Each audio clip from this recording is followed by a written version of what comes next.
Platform से मैं ये कहना चाहता हूँ कि संविधान के आर्टिकल 30 ने हमें ये पूरी आज़ादी दी है, हर मुल्क हिंदुस्तान के शहरी को, हर बाशिंदे को, कि वो अपनी भाषा, अपनी ज़बान और अपनी मजहबी तालीम के लिए इदारा कायम करके उसमें बच्चों को तालीम और तरबियत दे सकता है। हाँ, ये अलग बात है अलबत्ता कि गवर्नमेंट की तरफ से ग्रांट ना मिले, लेकिन सदरुल अफाजिल की यहाँ पर एक बात, एक लेख मैंने पढ़ा सदरुल अफाजिल के हवाले से।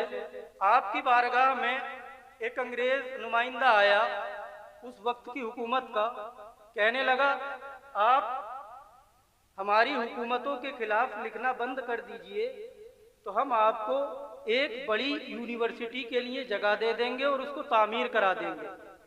बहुत बड़ा सपना दिखाया, क्योंकि दारुल उलूम जामिया नईमिया एक छोटी सी जगह पर है। लेकिन सदरुल अफाजिल ने जानते हो क्या कहा? आप इरशाद फरमाते कि मैं अपनी कौम के पास जाकर के अपने दामन को फैलाऊंगा, अपनी कौम से ले लूंगा, लेकिन तुम्हारी ग्रांट पर अपना मदरसा नहीं चलाऊंगा। हुजूर सदरुल अफाजिल की दूरअंदेशी मुलाहिजा करें। जानते हैं कि अगर किसी से कुछ लिया जाएगा तो उसकी बात को मानना पड़ेगा। आज हमने इस्लामिक इदारों को देखा है कि उन्होंने ग्रांट की वजह से जाने अपने मदरसों में क्या कुछ नहीं किया है, लेकिन ये सदरुल अफाजिल है कि इन्होंने अपने मदरसे को कभी सरकारी मदरसे का दर्जा नहीं दिलवाया। वो किसी के मोहताज नहीं हुए, क्योंकि अल्लाह ने हमारी हैसियत अगर रखी है, और हमें फख्र है इस बात पर कि हिंदुस्तान में नहीं बल्कि सारी दुनिया में एजुकेशन और तालीम को अगर किसी ने आम किया है तो वो मुस्तफ़ा जान रहमत सल्लल्लाहु ताला अलैहि वसल्लम है। आप जरा गौर करें, आप तारीख को पढ़ते नहीं है। अगर आप तारीख को पढ़ेंगे और शिक्षा की गहराई तक जाएंगे, आप सर्च करो, आप जाओ डीपली तारीख के पन्नों को खंगाल करके देखोगे, तब आपको पता चलेगा कि दुनिया में सबसे पहले जो यूनिवर्सिटी कयाम में आई, जो यूनिवर्सिटी को बनाया गया, सबसे पहली यूनिवर्सिटी अल क़रावीन यूनिवर्सिटी है। अल क़रावीन यूनिवर्सिटी जिसको 859 ईस्वी में बनाया गया। और जानते हो उस यूनिवर्सिटी के अंदर तालीम कौन सी थी? उस यूनिवर्सिटी के अंदर कुरान पढ़ाया जाता, फिक़्ह पढ़ाया जाता, हदीस पढ़ाई जाती। वहां पर तमाम ये उलूम व फ़ुनून नए नए ईजाद किए गए।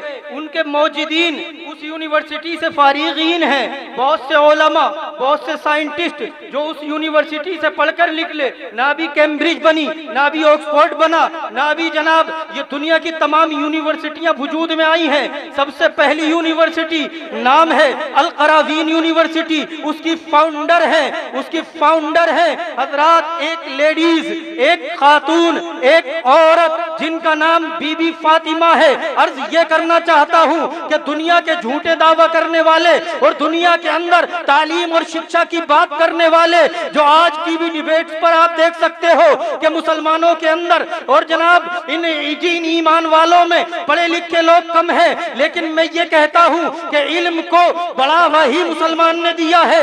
इल्म को तरक्कियों के आसमानों तक पहुंचाने वाले मुसलमान हैं। इल्म की दुनिया में पहचान ही मुसलमान ने कराई है। सबसे पहली यूनिवर्सिटी का कयाम हो रहा है, और यूनिवर्सिटी को बनाने वाली अपनी सारी जायदाद को, अपनी कुल प्रॉपर्टी को अल्लाह के रसूल सल्लल्लाहु अलैहि वसल्लम की मोहब्बत में तालीम के लिए वक्फ कर देने वाली बीबी फातिमा है। उनका नाम बीबी फातिमा।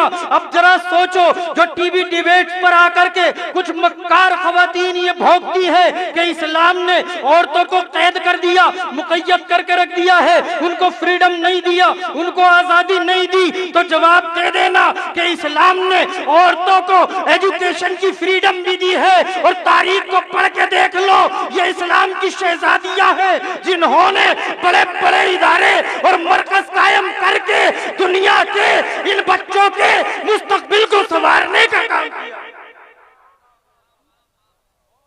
हुजूर हमारे आका सल्लल्लाहु ताला अलैहि वसल्लम 570 ईस्वी में तशरीफ लाए, और पहली यूनिवर्सिटी बन रही है 859 में, बाद ऑक्सफोर्ड यूनिवर्सिटी 1096 में और 1209 में बनती है।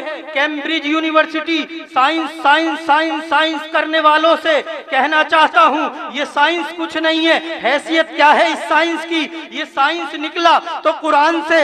ये जनाब, ये जितने भी उलूम व फनून है, चाहे मैथमेटिक्स हो, साइंस हो, जूलॉजी हो, बॉटनी हो, केमिस्ट्री हो, बायोलॉजी हो, कोई भाषा हो, कितनी भी जबानें हो, ये जनाब सोशियोलॉजी हो, ये जितनी भी सब्जेक्ट हैं, सारे सब्जेक्ट का मरकज अगर कोई है तो वो अल्लाह का मुकद्दस कलाम है। और दुनिया के लोगों, तुम कहते हो कि इन मदरसों की टूटी चटाई पर पढ़ने वाले पीछे रह जाते हैं, लेकिन तुमने तारीख को नहीं पढ़ा है। अगर तारीख को पढ़ लोगे तो तुम्हें पता चलेगा कि ये दुनिया के अंदर इन्हीं मदरसों से इल्म ने उरूज पाया है। इन्हीं मदरसों में आकर के जब दामन पसारा है इस साइंस ने और भीख मिली है कुरान से, मुस्तफा की हदीस से, तब जाकर के ये दुनिया की सारी टेक्नोलॉजी ने जन्म लिया है। आखिर में अर्ज ये करना चाहता हूँ कि ये मदरसे वाले ना कल पीछे थे